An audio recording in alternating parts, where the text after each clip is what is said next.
Right now, if somebody were to say you could go to any NBA team, what would it be? I wouldn't really care, honestly. Like, if I would pick a team, I'd pick, like, just a team who has a veteran in front of me, or a team where, like, I have vets who can teach me how to hoop in the NBA and make it easier. So, like, just somewhere, anywhere like that would make me a better player. And, like, because, like, some people don't get drafted to the right team sometimes, and they don't pan out as good as they be. So, like, I didn't really care as long as they just, like, want me to be able to pan out sometime, for sure. Rob, that was very insightful of you, young brother. A lot of people do not care about going to the right situation. They want to get drafted as high as they possibly can. And you could be one of those guys that actually thought like that, because they're saying you might be the first American taken off the board. They're saying you might be the first guard taken off the board when we get to draft night. And there's a level of expectations that comes with that. And based on when I was scouting your film and I was watching your film, there are things that they are going to expect you to do that I don't know if you can really do yet. I know you've heard the whispers. They saying you a Lou Will. They saying some Kyrie Irving. They saying some Allen Iverson. They saying some Darius Garland. But I'm really looking at you more like a bench mob threat at this point. A smaller Malik Monk without the crazy bounce. A young J.R. Smith again without the crazy bounce. Someone that can really get busy off the bench, lead that second unit, and energize them. Now, based off what I know about you and what I've researched about you, and you going to OTE, being from Hickory, North Carolina, and you going to the University of Kentucky, I don't think you want to be a guy that's known as a bench mob threat. I think you want to be an all-star. I think you want to be an all-NBA player. Well, if that's something that you really want to do, you need to pay attention to everything I say in this video, because you got a lot of flaws in your game. And for those of y'all watching at home, this was a highly requested video, and I appreciate all the comments when y'all do that. Write in the comments right now who you want me to do a breakdown on next. But a lot of y'all have been hitting me up, telling me that, asking me to break down your jump shot, to break down your game. Can I scout you? And that was something I had to think about, I had to percolate on, but now we at the point it's like, you know what? I am gonna do that. So if you are a player, or you are related to a player, or you are dating a player, or you are cool with a player, or a player is your son, or your nephew, or your niece, whoever it is, and you want them to get scouted like how I scout the guys in these videos, you need to click the links in the description below and go to group82basketball.com. I can break down just your jump shot. I can break down a quarter of game footage, a half a game footage, a full game footage. We can have a one-on-one conversation, or you can get all those things together in one package for 50% off, and we can get this rolling ASAP. So if you are somebody that wants to become a better player, you want to be scouted, you want to go to the next level, go to group82basketball.com, click the links in the description, and sign up for one of our packages right now. After you do that, click like, watch this entire video, click share, click subscribe, and send this to your favorite Kentucky fan or somebody in the Big Blue Nation. My Ducks, my Swans, welcome to the pond. My name is Dorian from Group82basketball.com, and right here we got Rob, the real deal, Holyfield, real thrill, deal, pickle, whatever nickname you're going to have to come up with, and agency can help you come up with, Dillingham at the University of Kentucky. Rob, you got a great game, but you got some bad habits, bro. You play so fast. Can you please slow down? Like right here, you got an opportunity to just let the game come to you, but you force it to the middle of the floor. When you force it to the middle of the floor, you go right into the teeth of this defense because you want to take that patented step back. And although this shot goes in, you have some bad habits that need to get fixed right now. Right here, we got you in an early offense situation. You get this drag screen, and then you come and you get this step back going left over, future NBA player Dalton Connect. I love that you push off your back foot, and I love that you're really trying to get downhill, but you need to be lower. You need to be lower so you can explode. And if you would have slowed down, you would have been able to really use that screen and make Dalton hit it. I want you to pay attention to yourself right here. When you do your step backs end up becoming long contested twos. That is an analytics nightmare. You do not want to do that. You want to make sure your step backs are going to get you uncontested threes, because you can get that narrative of being a guy who's analytically crap, and that can affect your contracts. You don't want to get to that. So at this point, let's fix these habits now. Your step back going right, look at your base. Your feet are on top of each other. So if I'm an NBA scout, I'm looking at you right now. Hey, step back going left, automatic. Step back going right, he got an inconsistent base, and he might even turn and land on one leg, so we know that it's gonna miss. So you already being easily scoutable with these bad habits. Let's try to stay away from, we go zoom. Remember, zoom's a dribble handoff, but let's not make it be with both twins, because any zoom with both of them together, they trapping us. So it got to be at Eli. Shout out to Ryan Gomes. He was a savage at Providence. Right here, we got you coming off this double drag screen. There's 3 defenders pressed up on you. The read right here is to hit your homeboy that's at the break, because he has Eli Ellis on the island. Look at all that driving lane going left. He could destroy him. But what do? You come back off that double drag and you bring the other twin with you, and you do exactly what Coach Gomes told you not to do. Don't get trapped by both twins. As a point guard, you got to have a higher basketball IQ than this. Here you are in a middle pick and roll situation, and bro, you be playing hot potato. And I don't know how an NBA team is going to trust you to be their point guard when you play hot potato. But because you're such a dynamic shot maker, it gets hidden. But these type of mistakes are going to cost your team games. And you don't want to be known as a guy that's costing your team games. You want to be known as a guy that closes games and that controls games. In this situation right here, see that green squiggly arrow? I would love for you to take him over there a little bit more so you can get a more solid screen and just shift the defense, because you're so fast, like you can just shift the defense kind of like how AI did, but it's all good. Now, when you coming downhill, you need to be reading this tag guy that's in the middle of the paint. You know you got your roll guy coming, but you don't do that, right? You just jump in the air, and it looks like you didn't know what you were going to do when you got inside of the air. You got number 3 right there who you need to lead with that pass, or you can hit that dude on the break. It's a bad pass, but you get bailed out with a bucket. Man, when I was scouting your tape, I was watching this Louisville game, and you did something that just looked so peculiar. I'm like, yo, why did he do that? So I had to go back and look at it again. You set dude up coming off this screen, and you're going to get over there to the left wing, and that's just an easy left-hand hook pass, right? Like, look at Trae Young coming off the ball screen, easy left-hand hook pass to John Collins. He gets a bucket off of that. So I'm like, all right, like that's an easy play to make. But what do? You get over to left wing, and you damn near fall over trying to get it back to your right hand. You can't make the left-hand hook pass? That's something that when you're going through everything with these pre-draft workouts, you need to make sure that you really work on that, because that's a pass you got to be able to make. Here we are, same game on the opposite end of the floor. Coach Cal gets you going left, and look what you do, man. Instead of left-hand hook pass, you on one leg about to throw this like you playing water polo. If homeboy's guard number 4 really wanted to get that steal, he could have. You're not going to be able to make accurate passes like that. Fix that now. Here in this Tennessee game, they got you in the middle pick and roll. You and Aaron Bradshaw run a twist, and it leads to a turnover. That looked like it was Aaron's fault, but it wasn't. This is your fault because you the point guard. Here you are right here. You can make a left-hand pass or a left-hand wraparound pass. You can hit Aaron Bradshaw, and he can even go get it like Randy Moss, like a wide receiver, because he going to get to that green area of the floor. But because you throw it with your right backhand, it's behind Aaron Bradshaw. You got a KYP. You got to know your personnel. If you don't throw a 7-footer a good pass, what's he going to do? This. Here we got you in OTE going up against the Thompson twins, and, just turn the ball over carelessly. I hate that you do this. You play too fast, man.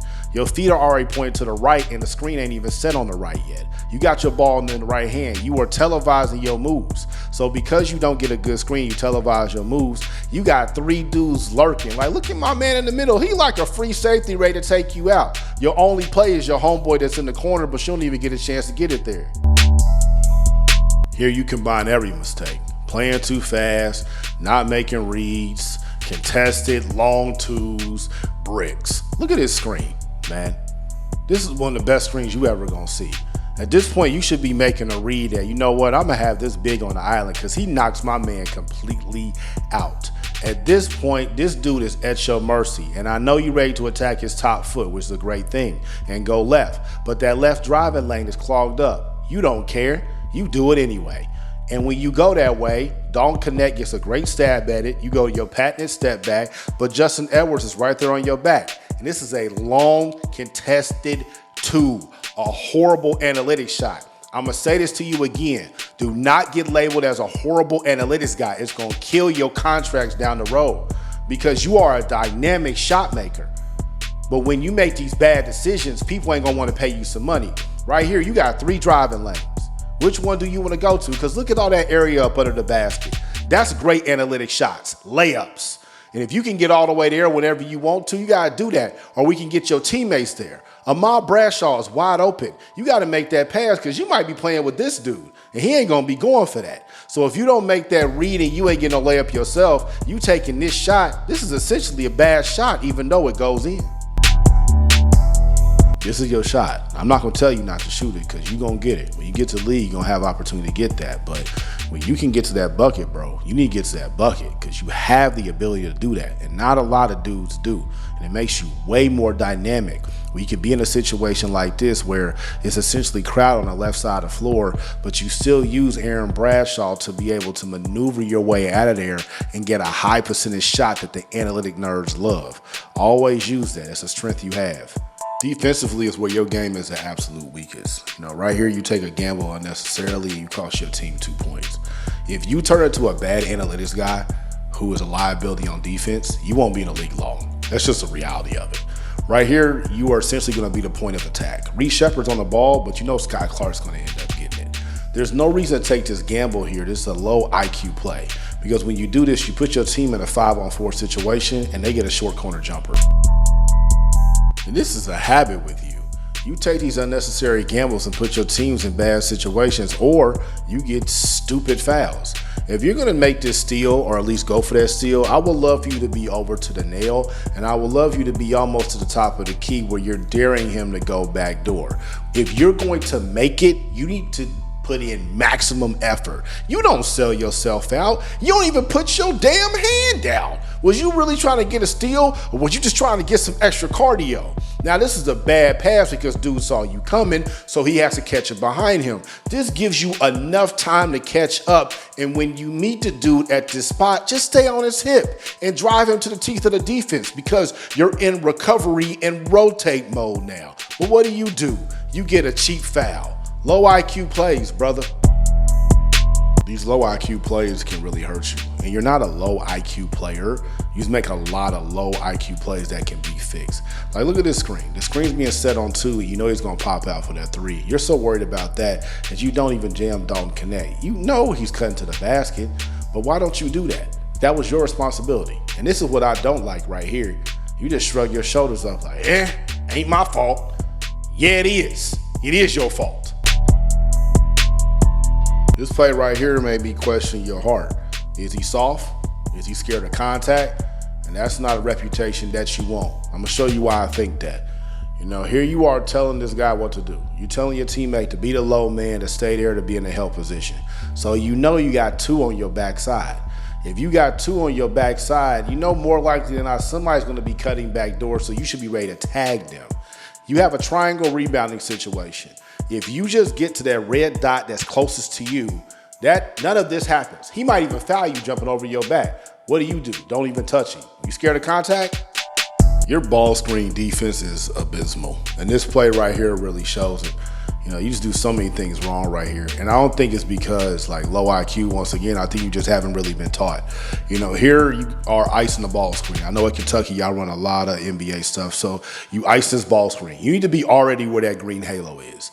But instead you stab at the ball, which causes you to be late on your ice. You try to recover once he twists the screen and he's going up for this 3. And in this situation, you try to contest from the front coming off the screen. That's going to be an automatic foul every single time. You have to learn rear view contests. This is something that every NBA guard has in their arsenal. Being able to contest shooters coming off of ball screens or any handoffs is essential if you want to be an NBA defender. Just like on the offensive end of the floor, your talent is so dynamic that you can make plays even when your technique is off. It's the same thing with the defensive end of the floor as well. This tap back gets you a lot of turnovers and gets you a lot of steals, but it also gets you toasted a lot too.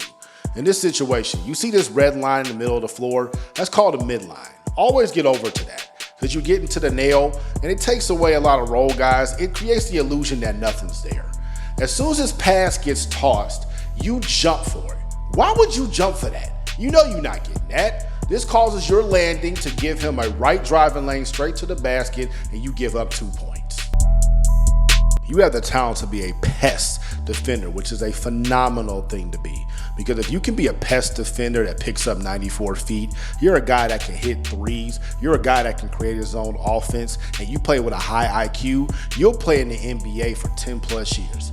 But if you're a guy that's undisciplined, making low IQ plays and costs his team points while being bad with analytics, you just gonna have one contract, brother.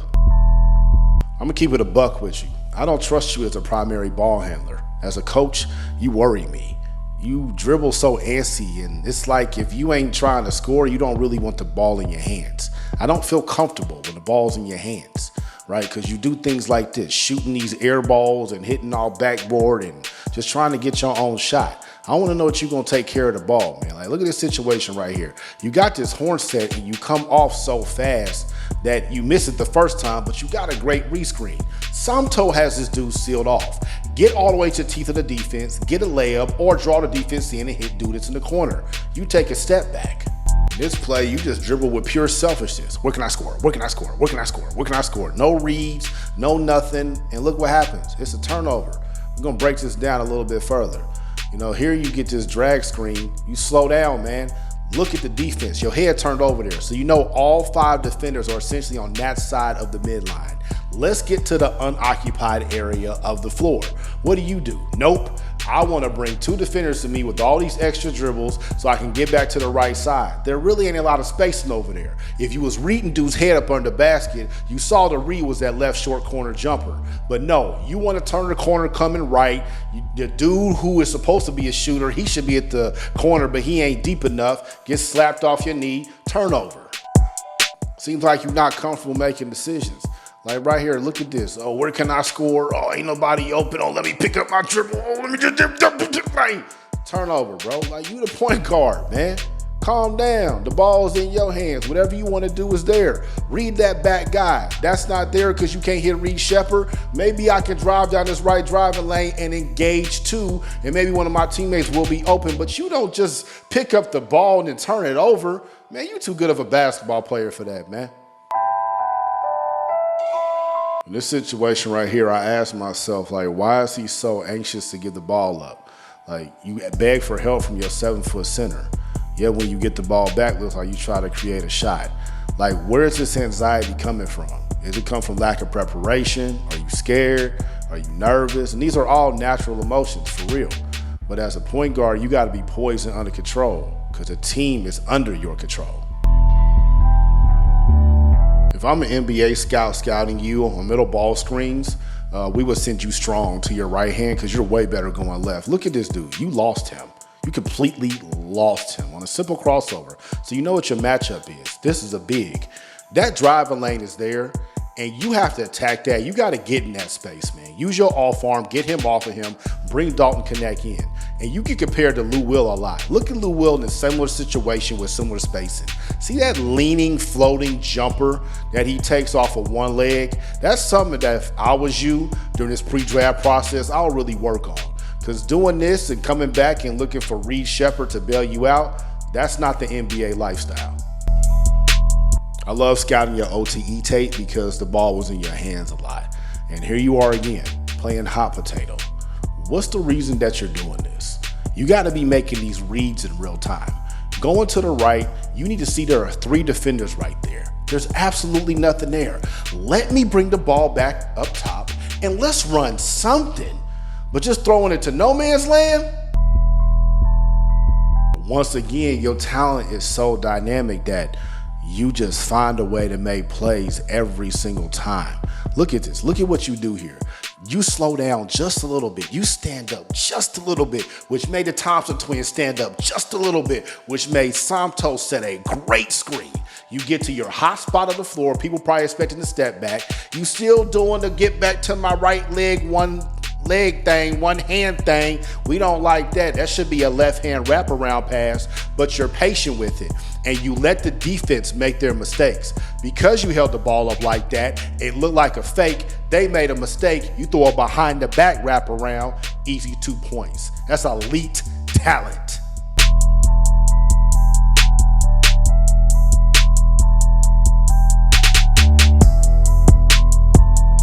You know, Rob, the reason I don't read nobody else's scouting reports because folks don't be knowing what they talking about. They said you wasn't no catch and shoot threat. Please.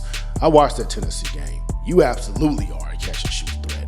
And that's something that if you keep that loaded where you can relocate or you could be spotted up on anywhere on the floor, the corners, the wing, the break, the top of the key, you'll be able to play in this league for a minute because you'll be able to play with so many different types of players like a Jokic or a Sabonis or an Embiid or a Victor Wembanyama. You know, these dudes are going to be able to find you. Let's look at this catch and shoot play right here. You know, being a trained eye and me looking at this is stuff that I pick up on. This ball's in the air. You are one pass away. Look at you. You are already shot ready. This is how I know that you love scoring, you love shooting. Your hands is already up. You weren't about to let this opportunity pass you by. This is something else that I don't know if you should work on during the pre-draft process, but definitely when you get drafted and get to your team, you doing your individual workouts where you preparing for the season, you definitely have to work on this. Here you are coming off this ball screen and you're going to zoom off of it because you came too fast, so Samto didn't even get a chance to set it. You come back off of him again, you got to shoot this. This got to go up. You're wide open. Samto got his defender and yours, but because your feet wasn't set and you wasn't ready to shoot, it's not there. Now you're going to be in this catch and shoot situation. Your Thompson twin, I wish I could tell them apart. They look exactly alike. Is in the middle of the paint. This three should be going up within the next 0.3 seconds. But what do? You dip. You can't be dipping. You don't have the size advantage to dip. You are way too short. You got to catch high. You got to keep high. So once again, when you are doing your workouts, when you're preparing for the season, get like D'Angelo Russell. Look at these catches, look at these releases, look at these buckets, look how much he's made. I don't know what kind of finisher you are. I've seen you been able to go right and shoot those running hooks, same way you can only make a hook pass going right. But, you know, out in transition, you're not a great finisher. And when you drive left, who knows what you're going to get. You know, this is something that I know you have the capability of doing it, but you really need to become a great finisher because right now I'm not comfortable with your finishes. Draft night, you're going to be one of the first guards taken off the board. So now you know what you need to do to become an elite guard in this league. You need to study Kyrie. You need to study Jamal Murray. You need to study Dame. You need to study Lou Will. Study the moves that they had and add them to your arsenal so you can be playing for the next 15 years. I'm out the pond. Y'all stay true. Easter Sunday, gotta call. My uncle's called and hit a wall. I didn't believe it. I still had sleep and crust on my eyes was still on. My cousin Nikki said it's all bad. She's a law school grad. She done played that.